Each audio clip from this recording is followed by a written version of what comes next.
एक बार एक लड़का जिंदगी से बहुत परेशान होकर पास के गांव में एक प्रसिद्ध गुरुजी के पास जाता है और कहता है कि गुरुजी, मैं बहुत परेशान हूँ। मैं घर में बड़ा लड़का हूँ और मेरे पिताजी बेरोजगार हैं, जिसके कारण हमारे घर में हमेशा नेगेटिव माहौल रहता है। आए दिन हमारे घर में पैसे को लेकर लड़ाई झगड़े होते रहते हैं। पढ़ाई करने के बाद भी मुझे भी कहीं काम नहीं मिल पा रहा है। घर में 3 बड़ी बहनें हैं जिनकी शादी की जिम्मेदारी मुझ पर ही है। पूरे घर की जिम्मेदारी मुझ पर ही है।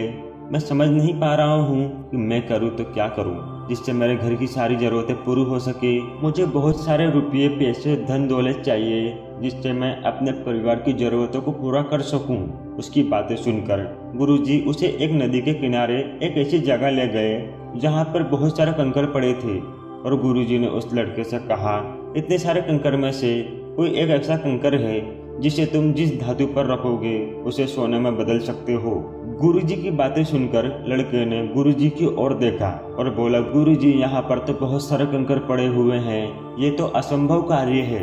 गुरुजी ने उस गरीब लड़के को बताया कि उस कीमती कंकड़ को बाकी कंकड़ में केवल तापमान का अंतर है। ये सब कंकड़ छूकर महसूस करने पर तुम्हें ठंडे लगेंगे, लेकिन सोने में बदल देने वाला कंकड़ तुम्हें गर्म महसूस होगा।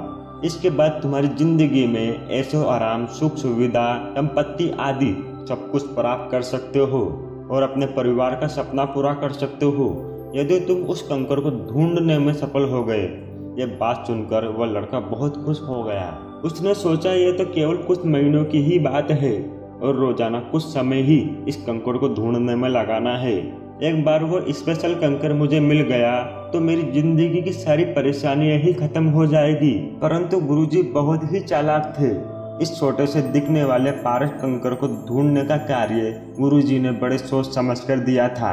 इस कार्य के पीछे एक बहुत बड़ा मौका छुपा है जो इस लड़की की जिंदगी को बदल सकता है। परंतु ये कार्य इतना आसान नहीं था।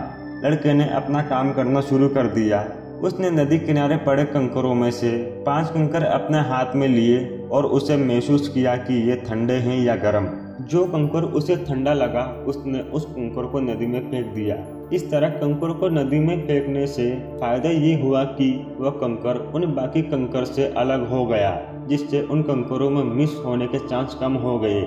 इस तरह दिन बीते, हफ्ते बीते, ये रोज का काम हो गया। इस तरह पहले के मुकाबले वह अधिक संख्या में कंकड़ को नदी में फेंकने लगा। इस तरह बार बार ठंडा कंकड़ ही हाथ में आना, उसे ठंडा महसूस करना और फिर उसे फेंक देना, ये उसकी दिनचर्या बन गई। लेकिन अब तक उसे गर्म कंकड़ नहीं मिला। उसे सब कंकड़ ठंडे ही महसूस हो रहे थे, लेकिन उसका विश्वास था कि वह गर्म कंकड़ उसे जरूर मिलेगा। लेकिन धीरे धीरे वह कंकड़ को ध्यान से परखना और महसूस करना कम करता जा रहा था।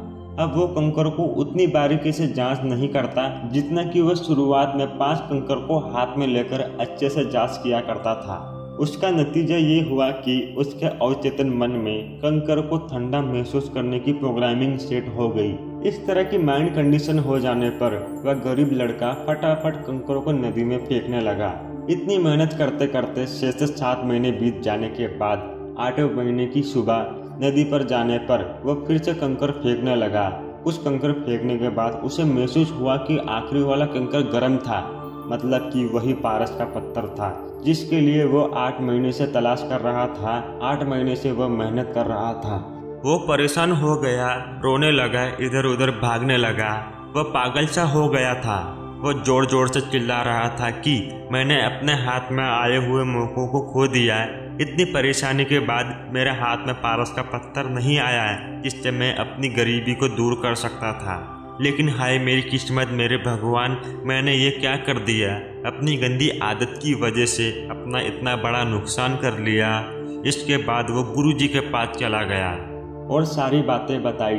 तब गुरुजी ने उसे कहा कि अब मैं तुम्हें ऐसा ज्ञान बताऊंगा जिसे तुमने अपने जीवन में अमल कर लिया तो तुम जिस काम को हाथ लगाओगे उसमें तुम्हें सफलता जरूर मिलेगी।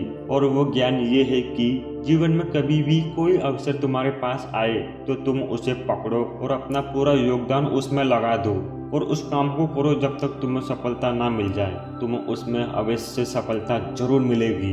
इस कहानी से हमें 2 सीख मिलती है। पहली सीख, किसी भी कार्यों को जल्दबाजी में नहीं करना चाहिए। हमें उस कार्य में हमेशा असफलता ही मिलेगी। दूसरी सीख ये मिलती है कि इस दुनिया में कुछ भी असंभव नहीं है। जिस तरीके से इस कहानी में इस गरीब लड़के ने उस पारस पत्थर को ढूंढ कर निकाला था। उम्मीद करता हूँ कि आपको ये वीडियो अच्छी लगी होगी, ये कहानी आपको पसंद आई होगी। तो प्लीज़ इस वीडियो को लाइक कीजिए और हमारे चैनल को सब्सक्राइब कीजिए। मैं मिलता हूँ आपको अगली वीडियो में, तब तक के लिए जय हिंद जय भारत।